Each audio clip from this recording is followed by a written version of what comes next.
Hello বন্ধুরা, চলুন আজ আপনাদের নিয়ে চলি সন্ধ্যার মাছের বাজারে। আগেবারে যে মাছগুলো কিনেছিলাম সেগুলো প্রায় সব শেষ, শুধুমাত্র চিংড়ি মাছ আছে। পৌঁছেই প্রথমে চোখে পড়লো এই ছোট্ট ইলিশ মাছটি। দোকানদার বলল 3 থেকে 4 পিস ইলিশ মাছটা ওরা নিয়ে এসেছে। শুনে তো আমি অবাক। আর প্রতিটি ইলিশ মাছের দাম ছিল প্রায় ওই 1400 থেকে 1500-এর মধ্যে। চলুন অন্য আর কি মাছ আছে তাহলে এবার দেখে নিই। এর আগেও কিন্তু একটা মাছের দোকান রয়েছে, কিন্তু আজ আমরা এই মাছ দোকানটা থেকেই কিনব। এখানে অনেক রকমের ভ্যারাইটি রয়েছে দেখুন।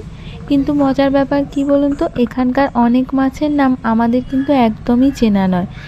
এখানকার মানুষ যে নামে এই মাছগুলোকে চেনে, সেই নামগুলোর সাথে কিন্তু আমরা একদমই পরিচিত নই।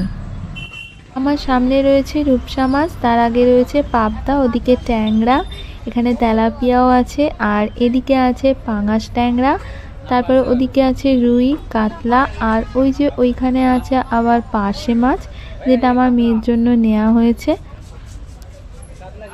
দাঁড়ান, এদিকে একটা কাঁকড়া রয়েছে, এটা আমার মেয়েকেও দেখাই আর আপনাদের সাথেও শেয়ার করি। এই যে এই কাঁকড়াগুলো, এগুলো সাধারণত এই নদীর কাঁকড়া, কিন্তু খেতে আমার খুব একটা ভালো লাগে না। চলুন, আমাদের মাছ তো কেনা হয়ে গেছে। আর আজকের আমার এই ছোট্ট মাছের বাজারের ঝলকটা আপনাদের কেমন লাগলো অবশ্যই কমেন্ট করে জানাবেন।